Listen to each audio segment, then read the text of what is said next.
Bismillahirrahmanirrahim. Question 1.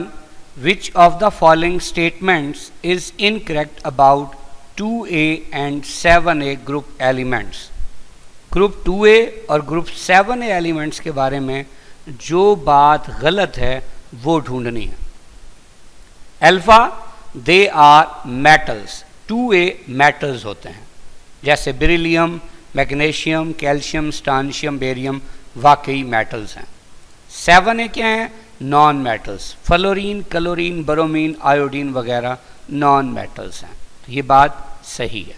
Beta, they act as reducing agents. देखिए, जब भी कोई केमिकल रिएक्शन होता है, मिसाल के तौर पे अगर मैं ये कहूँ कि बेरियम का रिएक्शन है क्लोरीन से, तो देखिए क्या होगा, BaCl2 बनेगा. इसमें बेरियम एलिमेंट है फ्री स्टेट में, चार्ज 0. क्लोरीन एलिमेंट है फ्री स्टेट में, चार्ज 0. एक Cl-1, 2 हैं तो -2. Ba क्या होगा? +2. अब देखिए, बेरियम का चार्ज 0 से +2 हो रहा है, यानी ये ऑक्सीडाइज हो रहा है. जो खुद ऑक्सीडाइज होता है वो दूसरे को क्या करता है? रिड्यूस. तो फिर कौन सा एजेंट हुआ? Reducing agent. जबकि यहाँ क्लोरीन 0 से -1 हो रहा है, यानी इसका चार्ज कम हो रहा है, यानी ये रिड्यूस हो रहा है. जो रिड्यूस होता है वो दूसरे को क्या करता है? ऑक्सीडाइज. तो फिर हैलोजन क्या हुए? Oxidizing agent. ये भी सही हो गया. Charlie, they form acidic oxides, कि ये एसिडिक ऑक्साइड्स बनाते हैं. अब ये बात गलत है. क्यों? कि जो सेकेंड एलिमेंट्स होते हैं उनमें से जैसे बेरिलियम है वो एम्फोटेरिक ऑक्साइड बनाता है. मसलन बेरिलियम ऑक्साइड H2SO4 जो कि एक एसिड है उससे रिएक्ट करके भी साल्ट और वाटर बनाता है. तो अगर H2SO4 से रिएक्ट करके साल्ट और वाटर बना रहा है तो हमें तो पता है H2SO4 एसिड है, तो फिर यहाँ BeO एक्ट कर रहा है एज अ बेस. जबकि यही BeO NaOH से भी रिएक्ट करके साल्ट और वाटर बनाता है. अब हम जानते हैं NaOH पक्की बात है क्या है? बेस. तो फिर यहाँ BeO एक्ट कर रहा है एज एन एसिड. तो अब आप देखिए, BeO बेस के साथ साथ किसके तौर पे भी एक्ट कर रहा है? एसिड के तौर पे भी. तो सेकेंड ए का जो बेरिलियम है वो क्या हुआ? एम्फोटेरिक. बेरियम ऑक्साइड जब वाटर में डाला जाता है तो बेरियम हाइड्रोक्साइड बनाता है जो कि स्ट्रॉन्ग बेस है. तो बेसिकली बेरियम का ऑक्साइड क्या हुआ? बेसिक हुआ. अब देखें हमारे पास 7A के बारे में कि ये जी बेसिक ऑक्साइड शो करते हैं. हालांकि अगर 7A का ऑक्साइड है जैसे Cl2O7, आप उसे पानी में डालते हैं तो HClO4 बनता है जो कि मिनरल एसिड्स में सबसे स्ट्रांग है. तो फिर क्लोरीन का ऑक्साइड क्या हुआ? एसिडिक हुआ ना. तो यहाँ क्या लिखा हुआ है? बेसिक. तो इसका मतलब ये चार्ली गलत है और हमने क्या ढूंढना था? गलत ही ढूंढना था. तो फिर आंसर चार्ली. डेल्टा क्या है? They have general electronic configuration in the valence shell NS2. भाई जब सेकेंड ग्रुप में है तो वैलेंस शेल के S में 2 इलेक्ट्रॉन होंगे, तो ये भी सही है. और 7A की जनरल इलेक्ट्रॉनिक कन्फिगरेशन कि S में 2 और P में 5, टोटल 7, ये भी सही है. So the answer is Charlie. अब देखें कौन कौन से एम्फोटेरिक, कौन कौन से बेसिक और कौन कौन से एलिमेंट्स के ऑक्साइड एसिडिक होते हैं. तो बेसिक को और एसिडिक को मेमोराइज करने की बजाय अगर हम एम्फोटेरिक को मेमोराइज कर लें तो ये दोनों खुद ब खुद मेमोराइज हो जाएंगे. देखें ये क्या है? AL से अलामा इकबाल, GA से गए, IN से इंडिया. अलामा इकबाल गए इंडिया. और AS से 80, SB से सब, BI से भाई, 80 सब भाई. GE से गए, SN से सिंध, PB से पंजाब. 80 सब भाई गए सिंध पंजाब. और ये बेगम जो है वो कैसी है? जिद्दी है. तो इस तरह में ये याद हो गया कि इन के ऑक्साइड क्या है? एम्फोटेरिक. जबकि इनसे लेफ्ट वाले सारे के सारे बेसिक और इनसे राइट वाले सारे के सारे एसिडिक होंगे. तो बहरहाल answer is Charlie. Question 2. In second A group which of the following properties increase down the group. पहली बात है मेल्टिंग और बॉइलिंग पॉइंट. हम जानते हैं कि मेल्टिंग और बॉइलिंग पॉइंट सेकेंड ए में डाउन द ग्रुप क्या होता है? डिक्रीज होता है. अब पूछा हुआ क्या था कि कौन सी property down the group increase होती है, तो इसका मतलब अल्फा गलत हो गया। यहां पे ये देख लें कि मैग्नीशियम का जो मेल्टिंग और बॉइलिंग पॉइंट है वो अनएक्सपेक्टेडली सबसे कम है। अब उसकी वजह क्या है? वजह है इसकी नंबर 1 कैसी स्ट्रक्चर है, हेक्सागोनल, और नंबर 2 लेयर्ड, जिसकी वजह से इसकी बाइंडिंग फोर्सेस वीक हैं और मेल्टिंग पॉइंट अनएक्सपेक्टेडली लो है। दूसरी बात, इलेक्ट्रोनेगेटिविटी। इलेक्ट्रोनेगेटिविटी असल में कैपेसिटी ऑफ एन एटम है to attract the shared pair of electron towards itself. अब जब आप सेकेंड ए में ऊपर से नीचे जाएंगे तो क्या होगा? साइज बढ़ेगा। जब साइज बढ़ेगा तो किसी भी एटम की शेयर्ड पेयर ऑफ इलेक्ट्रॉन से जो अट्रैक्शन है वो क्या हो जाएगी? कम, यानी इलेक्ट्रोनेगेटिविटी कम हो जाएगी। तो ये भी नहीं हो सकता। उसके बाद हमारे पास है हार्डनेस। देखिए, जब आप ऊपर से नीचे जा रहे हैं मेल्टिंग पॉइंट कम हो रहा है, इसका मतलब हार्डनेस भी कम हो रही है, तो ये भी नहीं है। डेल्टा शील्डिंग इफेक्ट, भाई ऊपर से नीचे जाएंगे तो नंबर ऑफ शेल्स बढ़ेंगे। जब नंबर ऑफ शेल्स बढ़ेंगे तो न्यूक्लियस और वैलेंस शेल के दरमियान जो शेल्स के इलेक्ट्रॉन है उनकी आपस में रिपल्शन भी बढ़ेगी। उसी रिपल्शन का नाम क्या है? Shielding effect. तो जब शील्डिंग इफेक्ट बढ़ेगा तो फिर आंसर क्या होगा? डेल्टा होगा। Question 3, which of the following halogens is found in the gaseous state? It appears pale yellow in colour. यानी एक तो हमने देखना है गैसियस स्टेट और दूसरा देखना है पेल येलो कलर। अब हैलोजेंस में जब हम top to bottom in the group move करते हैं तो फ्लोरीन, क्लोरीन, ब्रोमीन, आयोडीन में नंबर ऑफ शेल्स बढ़ते जाते हैं। अभी हमने कहा शील्डिंग इफेक्ट बढ़ता जाता है। या मॉलिक्यूल का जब साइज बढ़ेगा तो उसकी पोलराइजेबिलिटी बढ़ेगी। पोलराइजेबिलिटी बढ़ेगी तो मेल्टिंग और बॉइलिंग पॉइंट बढ़ेगा। और यही वजह है कि चूंकि फ्लोरीन और क्लोरीन के साइजेस स्मॉल हैं, पोलराइजेबिलिटी कम है, लंडन डिस्पर्शन फोर्सेस वीक है, तो ये कौन सी स्टेट में? गैसियस स्टेट में। ब्रोमीन का साइज और बढ़ गया, पोलराइजेबिलिटी बढ़ गई, लंडन डिस्पर्शन फोर्सेस ज़्यादा अफेक्टिव हो गए, तो ये लिक्विड है। एंड सो ऑन आयोडीन के लिए तो ये क्या है? सॉलिड है। जबकि फ्लोरीन का कलर पेल येलो, क्लोरीन का ग्रीनिश येलो, ब्रोमीन का रेडिश ब्राउन और आयोडीन का ग्रेश ब्लैक। यानी हैलोजेंस में down the group colour intensity भी बढ़ रही है। आप देखिए फ्लोरीन पेल येलो बिल्कुल हल्का रंग है, जबकि आयोडीन ग्रेश ब्लैक और बल्कि ये शाइनी भी होता है, तो ये डार्क कलर है। तो colour intensity down the group increase हो रही है। हमसे पूछा हुआ ये था कि कौन सा गैसियस स्टेट में और पेल येलो, तो फिर गैसियस स्टेट में ये दो थे और इनमें से पेल येलो कौन है? Fluorine. So the answer is alpha. अगर पूछा होता गैसियस और ग्रीनिश येलो तो आंसर होता बीटा, और अगर होता लिक्विड और रेडिश ब्राउन तो आंसर होता डेल्टा, और अगर पूछा जाता कि सॉलिड है और ग्रेश ब्लैक है तो फिर आंसर क्या होता? Charlie. Question 4. In 7A group, which of the following properties decreases down the group? अब हमने 7A ग्रुप में वो प्रॉपर्टी देखनी है जो डाउन द ग्रुप क्या हो रही है? डिक्रीज हो रही है। पहली बात, मेल्टिंग एंड बॉइलिंग पॉइंट्स। अभी अभी हमने बात की थी कि 7A में जब हम top to bottom in the group move करते हैं तो नंबर ऑफ शेल्स के बढ़ने की वजह से जो फ्लोरीन, क्लोरीन, ब्रोमीन, आयोडीन के मॉलिक्यूल्स होंगे इनका साइज बढ़ेगा। साइज बढ़ेगा तो पोलराइजेबिलिटी बढ़ेगी, लंडन डिस्पर्शन फोर्सेस स्ट्रांग होंगी। जब लंडन डिस्पर्शन फोर्सेस स्ट्रांग होंगी तो इसका मतलब चाहे मेल्टिंग पॉइंट हो चाहे बॉइलिंग पॉइंट हो, वो डाउन द ग्रुप क्या होगा? इनक्रीज होगा। अब हमसे पूछा हुआ था डिक्रीज, इसका मतलब अल्फा नहीं हो सकता। Beta, polarisability. अभी हमने जिक्र किया कि जब साइज बढ़ेगा मॉलिक्यूल का तो पोलराइजेबिलिटी बढ़ेगी। उसने पूछा था डिक्रीज, तो फिर ये भी नहीं हो सकता। Charlie, van der Waals forces. तो van der Waals forces actually London dispersion forces को कहेंगे हैलोजेंस के केस में। तो हमने अभी डिस्कस किया कि ऊपर से नीचे जाएंगे, मॉलिक्यूल का साइज बढ़ेगा, पोलराइजेबिलिटी बढ़ेगी और लंडन डिस्पर्शन फोर्सेस या वेंडर वाल्स फोर्सेस क्या होंगी? इंक्रीज होंगी।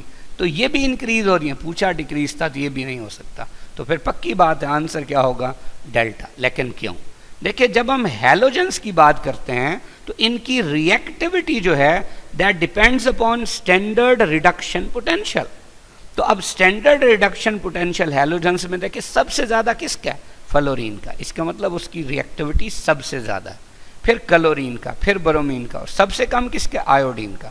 यानी जब आप फ्लोरीन से आयोडीन की तरफ जाएंगे यानी डाउन द ग्रुप जाएंगे तो केमिकल रिएक्टिविटी क्या होगी, डिक्रीज होगी। So the answer is delta.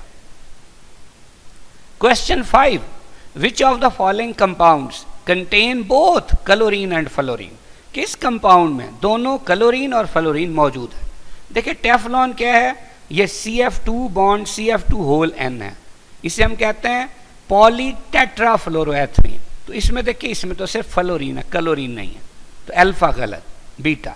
Bleaching powder ये क्या है, CaOClCl या इसे CaOCl2 भी लिख देते हैं, तो इसमें सिर्फ क्या है, क्लोरीन है, फ्लोरीन नहीं है।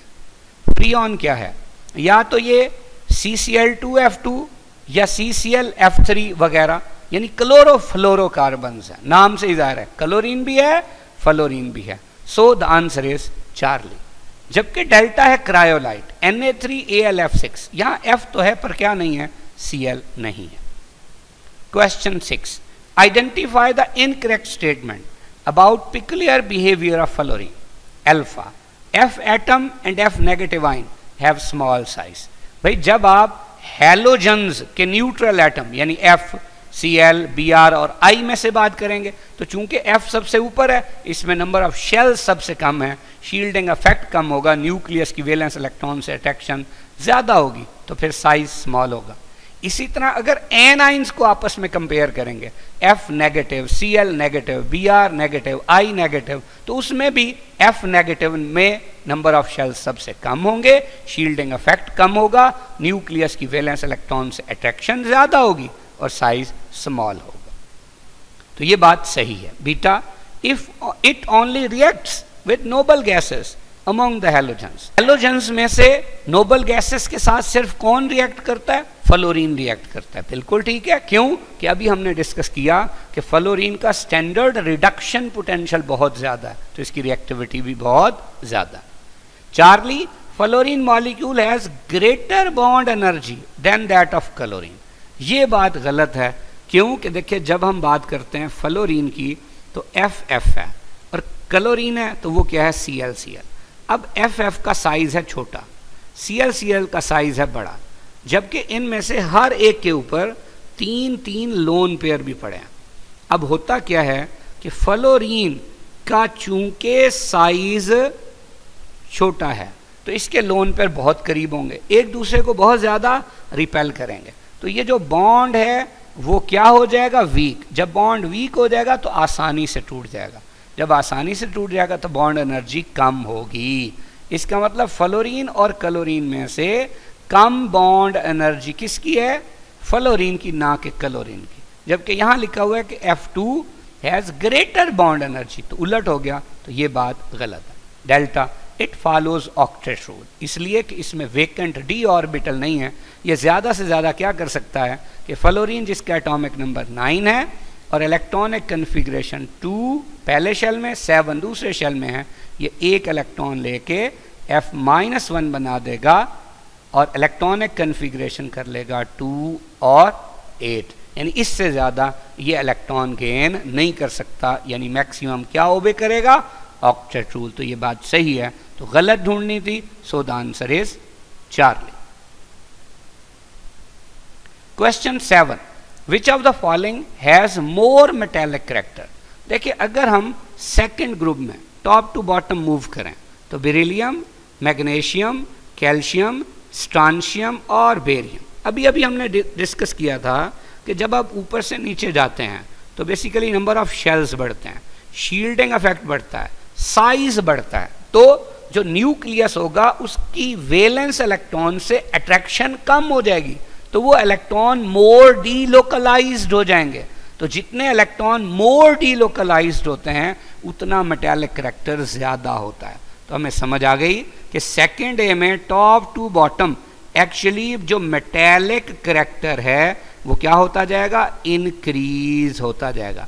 अब क्वेश्चन में क्या पूछा हुआ था, मोर मेटालिक, तो वो मोर मेटालिक कौन होगा, barium. So the answer is delta. Question 8, atomic radius increases down the group. Which of the following is incorrect statement about it? यानी atomic radius के बारे में जो गलत बात है वो बतानी. Alpha, extra shells are added that are further from the nucleus. यानी अब क्या है कि जब आप ऊपर से नीचे जाते हैं डाउन द ग्रुप तो शेल बढ़ते जाते हैं. अभी भी हम यही बात कर रहे थे. तो जिससे वो शेल न्यूक्लियस से दूर हो जाते हैं, यानी एटॉमिक रेडियस बढ़ता जाता है. बिल्कुल ठीक है, ऊपर से नीचे एटॉमिक रेडियस बढ़ेगा. सही. Beta, there are more shells between the outer electrons and the nucleus leading to greater shielding of the nuclear charge. बिल्कुल, जब आप ऊपर से नीचे जाते हैं तो नंबर ऑफ शेल्स बढ़ते हैं. तो नंबर ऑफ शेल्स जब इंक्रीज होंगे तो फिर न्यूक्लियस और वैलेंस शेल के दरमियान जो शेल हैं वो बढ़ रहे होंगे, तो उनकी आपस में रिपल्शन बढ़ेगी और न्यूक्लियस की वैलेंस इलेक्ट्रॉन से अट्रैक्शन कम हो जाएगी. ये भी सही है. The attraction between the nucleus and the outer most electron decreases. यही बात अभी हमने की है. Shielding effect remains constant. बिल्कुल गलत. शील्डिंग इफेक्ट था ही क्या कि न्यूक्लियस और वैलेंस शेल के इलेक्ट्रॉन के दरमियान जो शेल हैं उनके इलेक्ट्रॉन्स की आपस में रिपल्शन को शील्डिंग इफेक्ट कहते हैं. तो भाई जब ऊपर से नीचे जाएंगे शेल बढ़ेंगे तो शेल्स में जो इलेक्ट्रॉन होंगे उनकी आपस में रिपल्शन भी बढ़ेगी, यानी शील्डिंग इफेक्ट बढ़ेगा. वो क्या नहीं रहेगा? कांस्टेंट नहीं रहेगा. So the answer will be delta. Question 9. Which is the correct trend of oxidizing power in the halogens on moving down the group? देखिए, ऑक्सीडाइजिंग पावर की बात कर रहे हैं. तो ऑक्सीडाइजिंग पावर किस चीज़ पे डिपेंड करती है? ये स्टैंडर्ड रिडक्शन पोटेंशियल पे डिपेंड करती है. देखिए, जिसका स्टैंडर्ड रिडक्शन पोटेंशियल ज़्यादा है इसका मतलब उसकी रिड्यूस होने की ताकत ज़्यादा है. अगर उसकी रिड्यूस होने की ताकत ज़्यादा है तो फिर दूसरे को ऑक्सीडाइज करने की ताकत ज़्यादा है. यानी क्या ज़्यादा है? Oxidising power. तो बताएं किसकी रिड्यूस होने की ताकत ज्यादा है? फ्लोरीन की, due to greater standard reduction potential. तो फिर ऑक्सीडाइज करने की ताकत भी ज्यादा है. तो फिर सबसे अच्छा ऑक्सीडाइजिंग एजेंट कौन होगा? फ्लोरीन होगा. अब देखिए ये ऑप्शन हमें कहां नजर आ रही है? अल्फा पे. So the answer is alpha. Question 10. ये रिएक्शन है हमारे पास. In the above disproportionation reaction the oxidation state of chlorine. देखिए, डिसप्रोपोर्शनेशन रिएक्शन क्या होता है? एक ऐसा रिएक्शन जिसमें एक ही केमिकल ऑक्सीडाइज भी हो रहा हो और रिड्यूस भी हो रहा हो. ऐसे रिएक्शन को हम कहते हैं डिसप्रोपोर्शनेशन रिएक्शन. अब देखिए, इस रिएक्शन में क्लोरीन का रिएक्टेंट्स में चार्ज क्या था? 0. अब इसकी ऑक्सीडेशन हुई और बना NaClO. कैसे? देखें, O-2 है, Na+1 है. ये इन दोनों को सम अप करेंगे -1, तो फिर Cl क्या होना चाहिए? +1. जबकि दूसरा कंपाउंड बना NaCl. अब इसमें Na+1 है तो Cl -1 होगा. तो 0 से -1 हुआ तो इसकी क्या हो गई? रिडक्शन. तो अब आप देखें, यही क्लोरीन ऑक्सीडाइज भी हुआ है और रिड्यूस भी हुआ है. तो एक ऐसा केमिकल रिएक्शन जिसमें सेम केमिकल ऑक्सीडाइज भी हो रिड्यूस भी हो, वो क्या कहलाता है? Disproportionation reaction. तो सवाल ये था कि जो क्लोरीन है उसकी ऑक्सीडेशन स्टेट 0 से क्या होती है? तो देखिए, +1 भी होती है और -1 भी. सो the answer is alpha. Question 11. Which of the following oxides is amphoteric in nature? अभी हमने डिस्कस किया था कि जो बेरिलियम का ऑक्साइड है वो एम्फोटेरिक है. रिएक्शन भी हमने डिस्कस किया. कैसे? कि बेरिलियम ऑक्साइड H2SO4 जो कि एक एसिड है, जब उससे मिलता है तो क्या बनाता है? साल्ट और वाटर. तो पक्की बात है फिर यहाँ बेरिलियम ऑक्साइड एक्ट कर रहा है एज अ बेस. और इसी तरह यही बेरिलियम ऑक्साइड सोडियम हाइड्रोक्साइड से मिलके सोडियम बेरिलेट जो कि एक साल्ट है और वाटर बनाता है. अब NaOH क्या चीज़ है? पक्की बात है, बेस है. तो यहाँ BeO एक्ट कर रहा है एज एन एसिड. तो जब कोई compound base as well as acid के तौर पे बिहेव करे तो हम उसे क्या कहते हैं? एम्फोटेरिक. तो बेरिलियम का ऑक्साइड क्या हुआ? Amphoteric. So the answer is beta. जबकि आप देखें यहाँ बोरॉन का जो ऑक्साइड है वो क्या होगा, एसिडिक होगा। Mg और कैल्शियम का जो ऑक्साइड है ये क्या होगा, बेसिक होगा। Question 12, which of the following elements has lowest melting and boiling point. अभी हमने डिस्कस किया था कि सेकेंड ग्रुप के जो एलिमेंट्स हैं उनमें सबसे कम मेल्टिंग बॉइलिंग पॉइंट किसका है, मैग्नीशियम का। दो रीजंस हमने डिस्कस की, एक कि मैग्नीशियम जो है इसकी हेक्सागोनल स्ट्रक्चर है और दूसरी बात इसकी लेयर्ड स्ट्रक्चर है। तो हेक्सागोनल और लेयर्ड स्ट्रक्चर होने की वजह से इसकी बाइंडिंग फोर्सेस रिलेटिवली वीक हैं, इसलिए मेल्टिंग और boiling point alkaline earth metals में सबसे कम है। So the answer is beta. Question 13, reactions of second A group elements with water are given. देखिए मैग्नीशियम का भी करवा दिया, बेरिलियम का, कैल्शियम का, बेरियम का। सवाल ये है कि विच of the following reaction is not possible. तो आपको पता है बाकी तमाम वाटर से रिएक्ट करते हैं अल्कलाइन अर्थ मेटल्स, लेकिन बेरिलियम जो है वो रिएक्ट नहीं करता। अब बेरिलियम क्यों नहीं करता, क्योंकि अपने ग्रुप में इसका साइज सबसे छोटा है, न्यूक्लियस की वैलेंस इलेक्ट्रॉन से अट्रैक्शन सबसे ज़्यादा है, तो इलेक्ट्रॉन लूज करना मुश्किल है, यानी आयोनाइजेशन एनर्जी ज़्यादा। तो आपको पता है कि अगर मेटल की रिएक्टिविटी की हम बात करें तो मेटल की रिएक्टिविटी कम होती है, कब, जब उसकी आयोनाइजेशन एनर्जी ज़्यादा हो। तो फिर एक ही बहुत कम रिएक्टिव है, दैट इज बेरिलियम, तो उसका वाटर या स्टीम से रिएक्शन नहीं होगा। सो the answer is beta. Question 14, which of the following diseases may cause by drinking chlorinated water. तो क्लोरीनेटेड वाटर पीने से सिर्फ इनमें से एक ही डिजीज हो सकती है, that is risk of bladder and rectal cancer. जबकि ये टाइफाइड, कॉलरा और डाइसेंट्री जो है ये आम तौर पे लाइव स्टॉक वेस्ट वाला पानी पीने से होती है। So the answer is alpha. Question 15, 3 elements A, B and C have consecutive atomic numbers if C is a noble gas। देखें बता दिया कि जो C है वो नोबल गैस है, इसका मतलब ये है कि ये किस ग्रुप की है, ये ग्रुप 8A की है। फिर what will be the symbol for the ion of element A in its compound।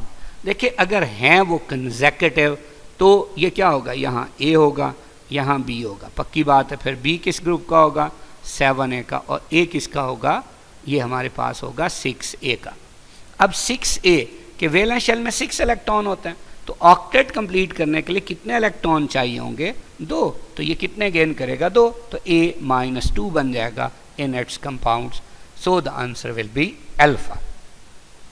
Question 16, which of the following halogens show positive oxidation state in its minerals। तो जिसकी आयोनाइजेशन एनर्जी कम होगी, तो top to bottom ionization energy कम होती है, तो सबसे नीचे कौन है, आयोडीन है। So the answer will be alpha. देखिए इसका असल में मतलब क्या है, इसका मतलब देखें, जैसे एक कंपाउंड है हमारे पास सोडियम आयोडेट NaIO3, इसमें Na कैटाइन है और IO3 क्या है, एनाइन। अब देखिए इसी तरह का एक कंपाउंड है, उसका नाम है आयोडीन आयोडेट। अब प्लस माइनस कैंसिल होगा, हम इसे लिख क्या देते हैं, लिख देते हैं I2O3। तो एक्चुअली यहाँ आयोडीन बिहेव कर रहा है जैसे यहाँ कौन बिहेव कर रहा है, सोडियम, किसके तौर पे, मेटल के तौर पे। मतलब मेटल का क्या है कि पॉजिटिव ऑक्सीडेशन स्टेट में। सो the answer is alpha. Question 17, magnesium reacts with hydrogen at high pressure and in the presence of. कौन सा कैटलिस्ट यूज होता है मैग्नीशियम हाइड्राइड बनाने में, तो that catalyst is magnesium iodide. So the answer is alpha. Question 18, the correct decreasing order of thermal stability of following carbonates of 2A group elements is। देखें thermal stability उसकी ज्यादा होती है जिसका रिजल्टेंट ऑक्साइड अनस्टेबल हो। अगर हम यहाँ पे ये जो गिवन कार्बोनेट्स हैं इनको तरतीब से लिखें तो मैग्नीशियम कार्बोनेट है, इसी तरह फिर क्या होगा कैल्शियम कार्बोनेट, फिर स्ट्रांशियम कार्बोनेट और आखिर में होगा बेरियम कार्बोनेट। इनमें से किसी को भी हम हीट करें तो असल में उसके मेटल का ऑक्साइड और कार्बन डाइऑक्साइड बननी चाहिए आफ्टर डीकम्पोजिशन। अब देखिए बड़ी इंपॉर्टेंट बात, अगर हम इनके तमाम ऑक्साइड्स को देखें तो इनमें किस ऑक्साइड में मेटल का साइज सबसे छोटा है? तो जाहिर सी बात है मेटल का साइज ग्रुप में ऊपर वाले का सबसे छोटा होगा। तो यहाँ कुछ ऐसी कहानी होगी। इधर देखें ऑक्साइड तो सब में सेम है, यहाँ कैल्शियम का साइज ज़रा बड़ा होगा, स्ट्रांशियम का साइज और बड़ा होगा और बेरियम का साइज और भी बड़ा होगा। अब देखें इनमें इन सब पे चार्ज क्या है? +2 है। अगर चार्ज +2 है तो ऊपर से नीचे चार्ज सेम है लेकिन साइज बढ़ रहा है। जब चार्ज सेम हो और क्या बढ़े? साइज, तो इसका मतलब चार्ज टू साइज रेशियो क्या होती जाएगी? कम। कब? जब साइज क्या होता जा रहा है? बड़ा होता जा रहा है। जब चार्ज टू साइज रेशियो कम होती है तो ये जो ऑक्साइड होता है इससे अट्रैक्शन भी कम होती है। इसका मतलब ये क्या हो जाता है? ये हो जाता है अनस्टेबल। अब जो चीज़ अनस्टेबल होती है वो नहीं बनती, मतलब ये डीकम्पोज नहीं होता। मीन्स ये क्या है? ये हाईली स्टेबल है। तो अब आप देखें सबसे ज़्यादा स्टेबिलिटी किसकी हुई? बेरियम कार्बोनेट की। तो ऐसी, और सबसे कम किसकी होगी? Magnesium carbonate. So the answer is Charlie. Question 19, which of the following ions has same electronic configuration as possessed by neon? अब देखिए नियॉन का एटॉमिक नंबर कितना है? 10। अब टोटल 10 इलेक्ट्रॉन्स होने चाहिए। तो Cl जो है इसका एटॉमिक नंबर है 17, -1 का मतलब एक और आ गया 18, ये तो हो ही नहीं सकता। सल्फर का एटॉमिक नंबर 16, -2 का मतलब 2 और आ गए 18 हो गए, ये भी नहीं हो सकता। चार्ली F एटॉमिक नंबर कितना है? 9, -1 का मतलब एक इलेक्ट्रॉन ले लिया, तो टोटल कितने हो गए? 10। तो फिर इसका मतलब answer Charlie. Question 20, what are the product of the thermal decomposition of magnesium nitrate?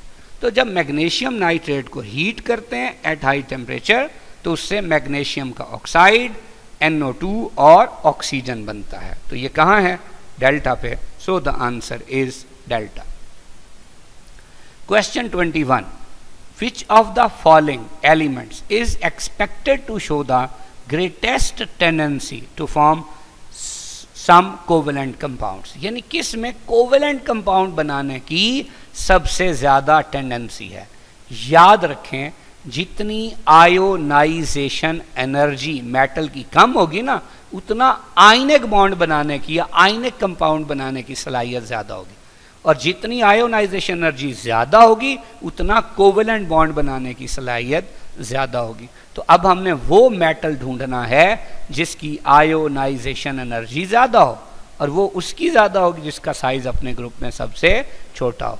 तो इनमें अपने ग्रुप में सबसे छोटा एलिमेंट कौन सा है? Magnesium. So the answer is Charlie. लेकिन यहाँ पोटाशियम भी दिया हुआ है। अब पोटाशियम कौन सा है? सेकेंड ए का नहीं है, ये फर्स्ट ए का है, यानी लेफ्ट पे आ गया। जो लेफ्ट पे आ गया तो आपको पता है उसका तो साइज क्या होता है? बड़ा होता है। तो ये तो हो ही नहीं सकता। Question 22, which of the following elements is an essential constituent of chlorophyll? अगर हम क्लोरोफिल की स्ट्रक्चर देखें तो इन 4 मेटल्स में से एक ही मेटल है जो हमें वहां नजर आ रही है, और that is magnesium. So the answer is alpha. Question 23, which one of the following is the correct increasing order of basicity? Basicity का हमने ऑर्डर बताना है। अब ये अल्कलाइन अर्थ मेटल के तमाम के ऑक्साइड हैं, जैसे बेरिलियम ऑक्साइड, इसी तरह फिर मैग्नीशियम ऑक्साइड, फिर क्या होगा? कैल्शियम ऑक्साइड, इसी तरह स्ट्रांशियम ऑक्साइड और आखिर में बेरियम ऑक्साइड। देखिए बड़ी इंपॉर्टेंट बात अभी हमने डिस्कस किया था कि यहाँ क्या है कि जी ये ऑक्साइड का साइज तो सबका सेम है, ये बेरिलियम का है, ये मैग्नीशियम का, ये कैल्शियम का, ये स्ट्रांशियम का और ये बेरियम का। अब चूंकि बेरियम का साइज सबसे बड़ा है तो इसकी चार्ज टू साइज रेशो सबसे कम होगी, तो ऑक्साइड से अट्रैक्शन भी कम होगी। तो वाटर में डालने पे ये ज़्यादा ऑक्साइड आयन देगा।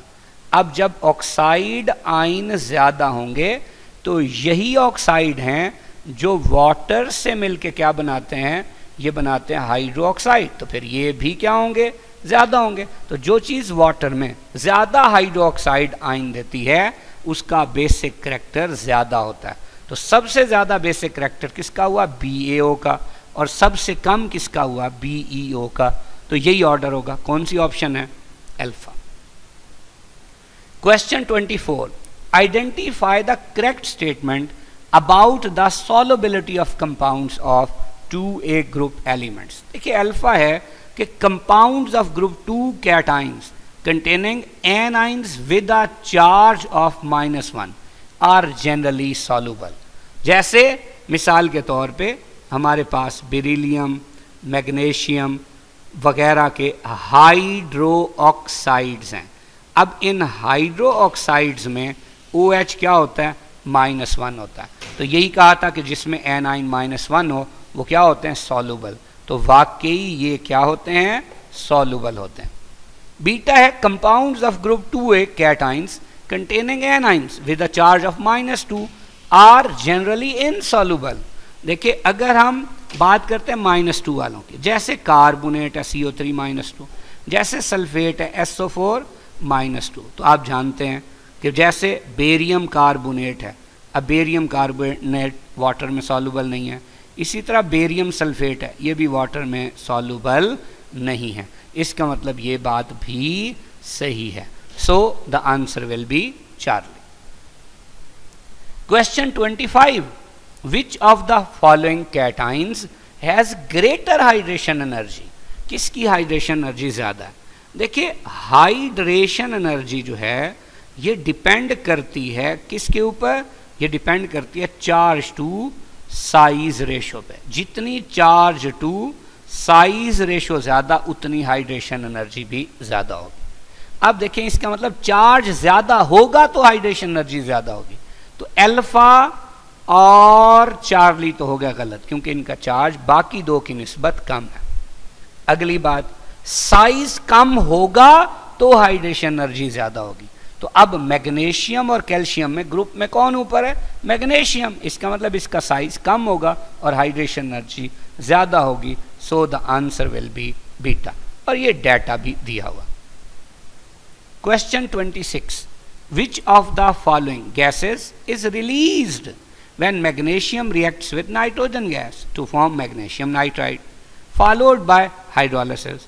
देखिए जब मैग्नीशियम का रिएक्शन करते हैं ना नाइट्रोजन से, तो मैग्नीशियम नाइट्राइड बनता है। कैसे बनता है, देखिए Mg होता है +2 और N होता है -3, इसीलिए 3 इधर आ गया और 2 इधर, तो बन गया Mg3N2। अब जब आप इसकी हाइड्रोलिसिस करते हैं, यानी आप इसे किस में डालते हैं, वाटर में, तो अब देखें ये Mg अभी हमने बात की थी +2 N -3। अब वाटर अगर मैं ऐसे लिख दूं H और OH, तो H क्या होता है +1 और OH -1। Mg +2 मिलेगा OH -1 से, तो क्या होगा 2 इधर आ जाएगा 1 इधर, बन जाएगा MgOH होल ट्वाइस। ये 1 इधर 2 इधर, 1 अंडरस्टूड होता है, नहीं लिखते। जबकि ये जो N -3 है ये किससे मिलेगा, H +1 से। देखिए ये -3 ये +1, 1 आएगा इधर, 1 नहीं लिखते, 3 आ जाएगा इधर, बन जाएगा NH3। तो फिर आंसर क्या हुआ, 4। कौन सी गैस बनी है, ammonia gas. Question 27, all of the following elements forms amphoteric oxide except, सब के सब एम्फोटेरिक ऑक्साइड बनाते हैं सिवाय एक के। देखिए अभी हमने डिस्कस किया था कि भाई जो कैल्शियम का ऑक्साइड है वो क्या है, बेसिक है, जबकि बेरिलियम, इसी तरह जिंक और एल्यूमिनियम के ऑक्साइड क्या है, amphoteric. So the answer will be delta. Question 28, which of the following hydroxides of 2A group elements is insoluble, यानी कौन सा हाइड्रोक्साइड है 2A का जो कि इनसॉल्युबल इन वाटर है। तो वो होगा जिसकी लैटिस एनर्जी ज़्यादा होगी। लैटिस एनर्जी अभी हमने कहा था उसकी ज़्यादा होती है जिसका साइज छोटा हो। तो साइज छोटा किसका है? बेरिलियम का। सो the answer will be alpha. लेकिन एक बड़ी इंपॉर्टेंट बात, solubility of 2a group elements increases down the group, मतलब बेरिलियम हाइड्रोक्साइड इनसॉल्युबल है। दूसरी बात देखिए, सॉल्युबिलिटी उसकी ज़्यादा होती है जिसकी हाइड्रेशन एनर्जी ज़्यादा हो, किससे? लैटिस एनर्जी से। इसकी डिटेल यहाँ दी हुई है। यहाँ ज़रा आपने एक चीज़ ध्यान से देखनी है। जब आप बात करते हैं ना अल्कलाइन अर्थ मेटल के हाइड्रो ऑक्साइड्स की, तो आपने अभी ये कहा कि भाई ऊपर से नीचे जाते हुए क्या चीज़ बढ़ती है? सॉल्युबिलिटी बढ़ती है। और साथ आपने ये भी कह दिया कि सॉल्युबिलिटी तो तब बढ़ती है जब हाइड्रेशन एनर्जी लैटिस एनर्जी से क्या हो? ज़्यादा हो। अब अगर हम इनकी डेल्टा एच ऑफ हाइड्रेशन और डेल्टा एच ऑफ लैटिस दोनों को कंपेयर करें तो आपको पता है ऊपर से नीचे ग्रुप में हाइड्रेशन एनर्जी भी कम होती है क्योंकि चार्ज टू साइज रेशो कम होती है, और लैटिस एनर्जी भी कम होती है क्योंकि चार्ज टू साइज रेशो कम होती है। लेकिन बड़ी इंपॉर्टेंट बात याद रखिए कि ये जो हाइड्रो ऑक्साइड्स हैं इनमें जब हम ऊपर से नीचे जाते हैं तो हाइड्रेशन एनर्जी कम तो होती है, लेकिन आप देखें उसकी कमी ज़्यादा सिग्निफिकेंट नहीं है। लैटिस एनर्जी कम होती है लेकिन उसकी कमी सिग्निफिकेंट है। तो अब कोई से भी एलिमेंट को जब उसकी हाइड्रेशन एनर्जी और लैटिस एनर्जी से कंपेयर करेंगे, मसलन यहाँ कोई भी एलिमेंट था, तो अब आप देखें उसकी अपनी हाइड्रेशन एनर्जी उसकी अपनी लैटिस एनर्जी से क्या होगी? ज़्यादा। तो इसका मतलब उसकी सॉल्युबिलिटी भी ज़्यादा होगी। तो ऊपर से नीचे जाएंगे तो सॉल्युबिलिटी कम होने की बजाय क्या होती जाएगी? ज़्यादा होती जाएगी। तो सबसे ऊपर वाला जो हाइड्रो ऑक्साइड होगा वो लीस्ट सॉल्युबल होगा। सो the answer will be alpha. Question 29, elements form halides with halogens, which of the following does not form polymeric halide? तो ये हमने डिस्कस किया कि एल्यूमिनियम, बेरिलियम और गैलियम के हेलाइड क्या होता है? पॉलीमेरिक। बाकियों के हेलाइड जो लेफ्ट वाले होंगे आयनिक होंगे और राइट वालों के कोवेलेंट होंगे। तो ये पॉलीमेरिक हेलाइड्स होता क्या है कि अगर हम यहाँ पे AlCl3 की स्ट्रक्चर बना दें तो ये है जी AlCl3 की स्ट्रक्चर। अगर इसी तरह हम एक और AlCl3 भी ड्रॉ कर दें यहाँ पे, तो अब देखिए एक बड़ी इंपॉर्टेंट बात, एल्यूमिनियम थर्ड ग्रुप का एलिमेंट था, वैलेंस शेल में 3 इलेक्ट्रॉन थे, तीनों ने बॉन्ड बना दिया तो 6 इलेक्ट्रॉन हो गए ना टोटल, तो ऑक्टेट कंप्लीट नहीं है। लेकिन इनके साथ जो Cl है ये 7th ग्रुप का मेंबर था, वैलेंस शेल में 7 इलेक्ट्रॉन थे, उनमें से एक ने बना लिया बॉन्ड, तो फिर हर Cl पे 3-3 लोन पेयर यानी 6-6 इलेक्ट्रॉन वैसे के वैसे पड़े हैं। अब ये क्लोरीन इस एल्यूमिनियम को अपना लोन पेयर दे के कोऑर्डिनेट कोवेलेंट बॉन्ड बना देता है, अपना भी ऑक्टेट कंप्लीट और एल्यूमिनियम का सेम ये क्लोरीन इस एल्यूमिनियम के साथ यही करेगा। तो इस तरह ये AlCl3 की बजाय क्या बन गया? Al2Cl6। This is actually dimer. तो इसीलिए ऐसे हेलाइड्स को क्या कहते हैं? पॉलीमेरिक हेलाइड्स कहते हैं। दूसरी बात, यहाँ ये जो हैलोजन होता है ये हैलोजन बेसिकली एक्ट करता है as a bridge. As a bridge का क्या मतलब है कि आपको एक मेटल एटम से दूसरे मेटल एटम तक जाने के लिए इस हैलोजन की ब्रिज को क्या करना पड़ेगा? क्रॉस करना पड़ेगा। इसलिए ऐसे हेलाइड्स को ब्रिज हेलाइड्स भी कहते हैं। तो बहरहाल answer alpha. Question 30, which of the hydroxides of second A group elements is used for the treatment of acidity in stomach? देखिए सबसे पहली बात यह है कि लाइम वाटर क्या होता है। लाइम वाटर असल में कैल्शियम हाइड्रोक्साइड का सैचुरेटेड सोल्यूशन होता है। ये यूज़ कहाँ होता है? ये यूज़ होता है टू टेस्ट फॉर CO2। देखिए CO2 को टेस्ट करने के लिए कैसे, फर्ज किया कि कहीं पे कार्बन डाइऑक्साइड की प्रेजेंस को आपने चेक करना। आप क्या करेंगे कि वो जो गैस होगी जो आपको नहीं पता कि वो कार्बन डाइऑक्साइड है, उसे आप पास कराएंगे किस में से, कैल्शियम हाइड्रोक्साइड में से। जैसे ही पास करवाएंगे तो बनेगा कैल्शियम कार्बोनेट और वाटर। तो आपको पता है चूंकि ये कैल्शियम कार्बोनेट वाटर में इनसॉल्युबल है, तो इनसॉल्युबल होने की वजह से क्या होगा, वो जो सॉल्यूशन होगा दैट विल बिकम मिल्की। जैसे ही मिल्की हुआ तो आपको पता चल गया वहाँ क्या मौजूद है, कार्बन डाइऑक्साइड। तो लाइम वाटर यानी कैल्शियम हाइड्रोक्साइड का सैचुरेटेड सॉल्यूशन CO2 के टेस्ट के लिए यूज होता है।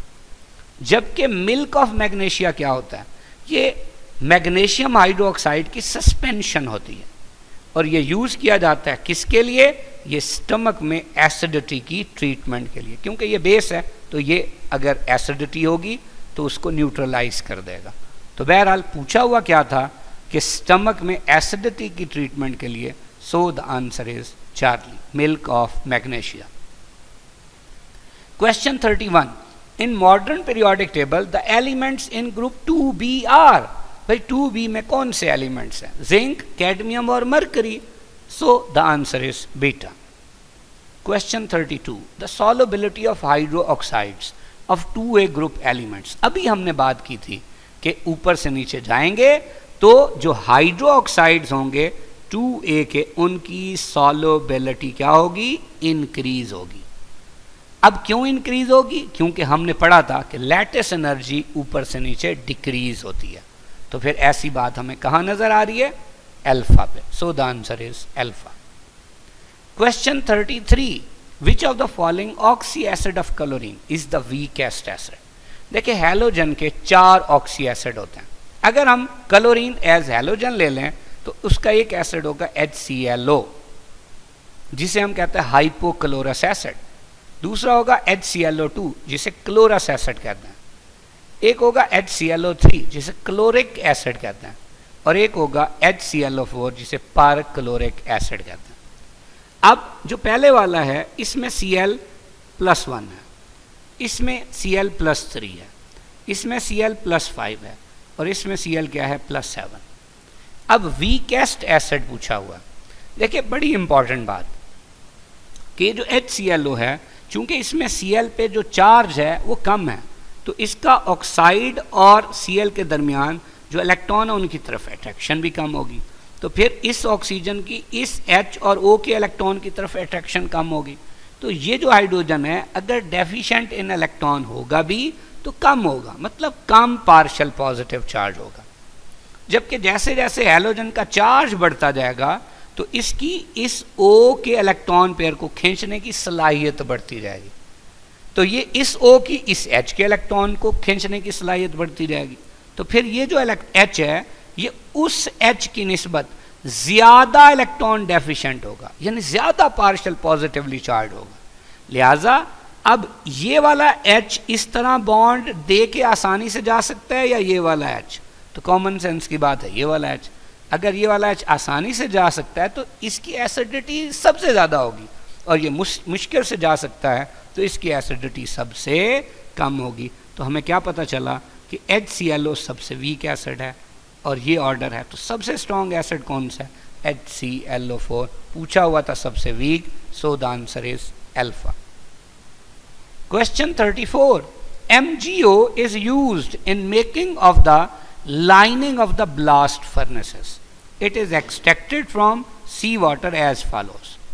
कैसे हासिल किया जाता है, aqueous calcium hydroxide is added to sea water.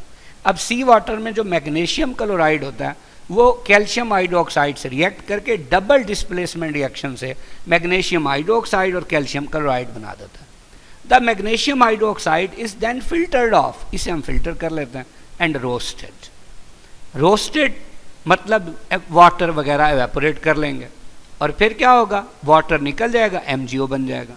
Which of the following comparisons between calcium and magnesium explains why MgOH whole twice is form. देखें असल में क्या हुआ है, कैल्शियम हाइड्रोक्साइड से मैग्नीशियम हाइड्रोक्साइड बना है ना। तो सवाल ये है कि भाई इसमें कौन सी ऐसी बात थी कि ये भी उसी अल्कलाइन अर्थ मेटल का हाइड्रोक्साइड है ये भी, और ये उसमें कन्वर्ट हो गया। तो देखिए आसान सी बात है, हम ये कहते हैं बनता वही है जो ज़्यादा स्टेबल हो। इसका मतलब मैग्नीशियम हाइड्रोक्साइड की जो कि सॉलिड फॉर्म में लैटिस एनर्जी ज़्यादा होगी। कैसे ज़्यादा होगी? देखें, अगर हम अल्कलाइन अर्थ मेटल्स में जाएं तो पहले बेरिलियम, फिर मैग्नीशियम और फिर कैल्शियम आता है।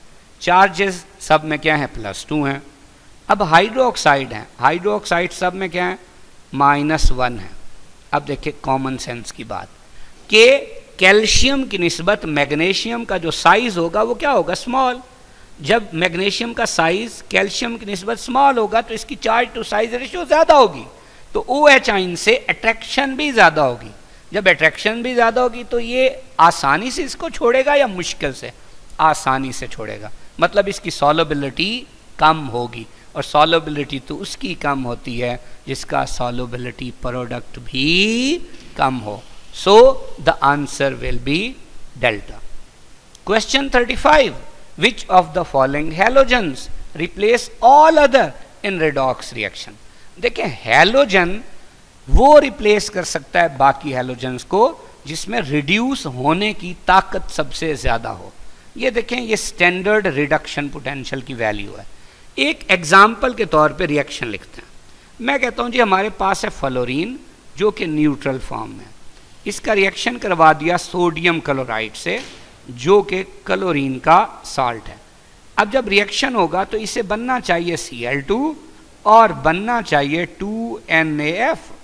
अब देखिए गौर से, इसमें क्या हो रहा है? इसमें जो फ्लोरीन है इसका चार्ज 0 से -1 हो रहा है, यानी इसकी रिडक्शन हो रही है। और जो क्लोरीन है इसका चार्ज -1 से 0 हो रहा है, यानी बढ़ रहा है। क्या हो रही है? ऑक्सीडेशन। तो इलेक्ट्रोकेमिकल सीरीज के मुताबिक फ्लोरीन का रिडक्शन पोटेंशियल क्लोरीन से ज़्यादा है, यानी फ्लोरीन को वाकई क्या होना चाहिए? रिड्यूस, और क्लोरीन को ऑक्सीडाइज। तो क्या ऐसा हो रहा है? बिल्कुल हो रहा है। तो इसका मतलब फ्लोरीन जो है वो क्लोरीन के साल्ट में से क्लोरीन को क्या कर रहा है? देखिए, डिस्प्लेस कर रहा है या रिप्लेस कर रहा है। इसका मतलब तो ये हुआ कि फ्लोरीन तो बाकी सबको भी डिस्प्लेस कर सकता है, जबकि क्लोरीन फ्लोरीन को नहीं कर सकता, जबकि ब्रोमीन और आयोडीन को कर सकता है।